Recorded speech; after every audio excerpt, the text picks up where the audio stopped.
जी के digital show में हम बात करेंगे आज डिजिटल मनी की। पर सबसे पहले जानते हैं कि ये पूरी क्रिप्टो की दुनिया आखिर आई कैसे। सबसे पहले था बार्टर सिस्टम, जैसे गेहूं के बदले जूते, आम के बदले सेब या नमक के बदले चाय। मगर क्योंकि ये सिस्टम में बहुत सी दिक्कत थी, जैसे कोई आम के बदले सेब ना ले तो फिर मुद्राओं का इस्तेमाल शुरू हुआ। सोने के, चांदी के, तांबे के और भी तरीके के सिक्के इस्तेमाल होने लगे। पार्टीशन से पहले भारत में दमड़ी, टका, पाई, आना, दमन्नी, चन्नी, अठन्नी और रुपए के सिक्के चलते थे। मगर सिक्कों के भारी वजन की वजह से उनको लेकर इधर उधर जाना बहुत मुश्किल होता था। इसलिए पेपर करेंसी यानी नोट आना शुरू हुए। अब नोटों का इतिहास तो हम जानते हैं।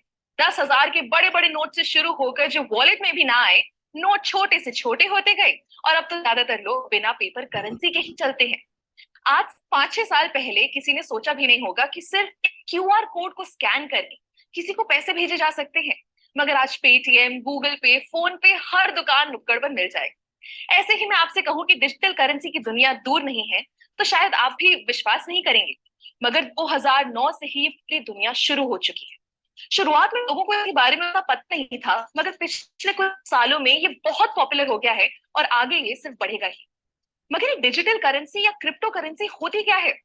डिजिटल करेंसी एक वर्चुअल करेंसी है, यानी जिसे आप इन नोटों की तरह अपनी जेब में नहीं रख सकते। ये हमारे ऑनलाइन वॉलेट में रखी जाती है, यानी बिना किसी झंझट के इसे कहीं से भी एक्सेस कर सकते हैं। अच्छा, इसी का दूसरा नाम कह सकते हैं क्रिप्टो करेंसी। Crypto currency. अब करेंसी का मतलब तो हम समझते हैं पैसा, मगर ये क्रिप्टो किस भला का नाम है? क्रिप्टो मतलब छुपा हुआ या जो सीक्रेट हो। यानी कि आप क्रिप्टो करेंसी से अपने पैसे की जो भी ट्रांजैक्शन करेंगे या लेन देन करेंगे, वो सब छुपा हुआ होगा और सिक्योर होगा।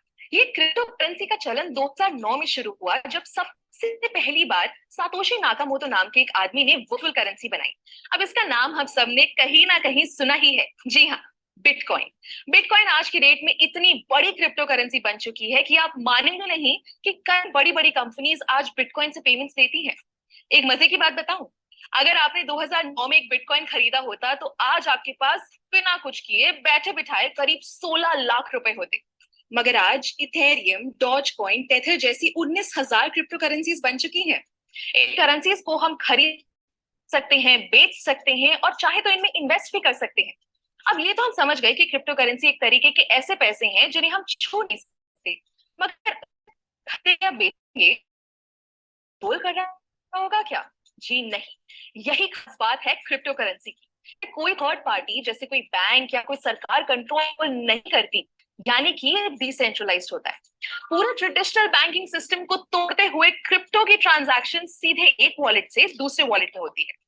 क्रिप्टो करेंसी को पहले उतनी मान्यता नहीं मिली थी।